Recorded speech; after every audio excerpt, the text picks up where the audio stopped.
Europe 1. Nikos Aliagas, Europe 1 va plus loin, enquête sur les détenus radicalisés. On le disait dès hier sur notre antenne, le tireur présumé de Strasbourg, Cherif Shekat, 29 ans, a déjà été condamné à 27 reprises. Il a passé près de 4 ans dans les prisons françaises. C'est d'ailleurs en prison qu'il a été signalé comme radicalisé, avec même du prosélytisme. Il était fiché S et s'inscrit depuis 2016 au fichier des signalements pour la prévention de la radicalisation à caractère terroriste. Ce matin, on va se pencher sur cette question de la radicalisation et des sortants de prison avec vous, Salomé Legrand du service police-justice d'Europe 1. Bonjour. Bonjour. Alors déjà, Salomé, de combien de détenus parle-t-on concrètement ? Eh bien, il y a en ce moment exactement 504 personnes en détention provisoire, c'est-à-dire qui attendent leur procès ou condamnées pour des faits liés au terrorisme. Ça va de l'apologie au retour de Syrie jusqu'au projet d'attentat.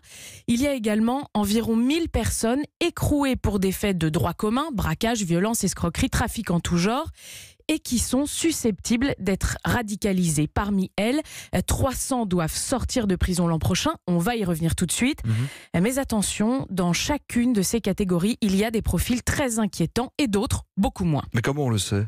Et c'est très difficile de savoir ce qui relève de la provocation, ce qui est une stratégie pour être tranquille en prison ou ce qui est de la dissimulation. Du coup, il y a un peu moins d'un an, on a créé les CAIR, quartiers d'évaluation de la radicalisation. J'ai pu en visiter 2.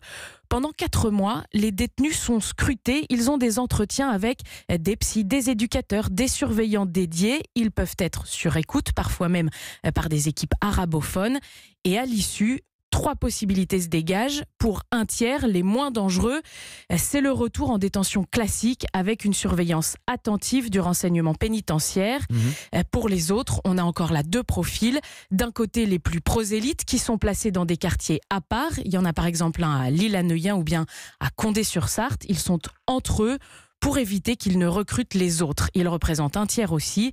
Et donc pour le dernier tiers, les plus dangereux, car considérés comme influençables et capables de passage à l'acte violent, ils sont placés à l'isolement pour qu'ils ne soient pas la cible de stratégies d'emprise mentale. Mais Salomé Legrand, certaines voix s'élèvent contre ce traitement, précisément. Oui, beaucoup d'avocats de ces détenus signalent qu'en fait, ce choix de les isoler et de les traiter différemment peut en fait alimenter leur radicalisation. Écoutez, maître Marie Dosé. Ils ont accès à beaucoup moins de choses que le détenu lambda.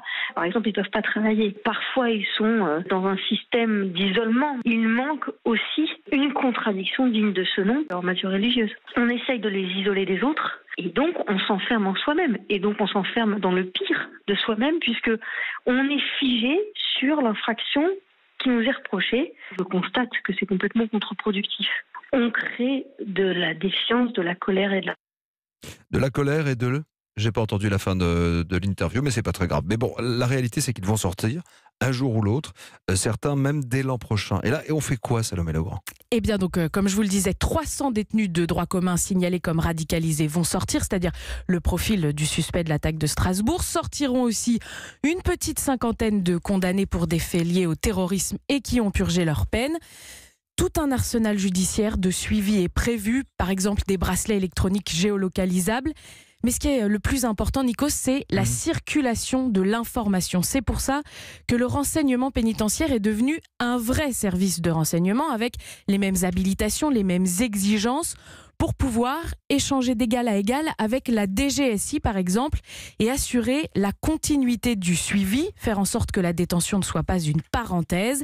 Alors, fréquentation, comportement, changement notable, tous les liens avec l'extérieur, tout est noté. Et une cellule de 100 personnes environ, spécialisée au ministère de l'Intérieur, est chargée de répartir les sortants. Un tel aura un suivi piloté par la DGSI, tel autre par le renseignement territorial.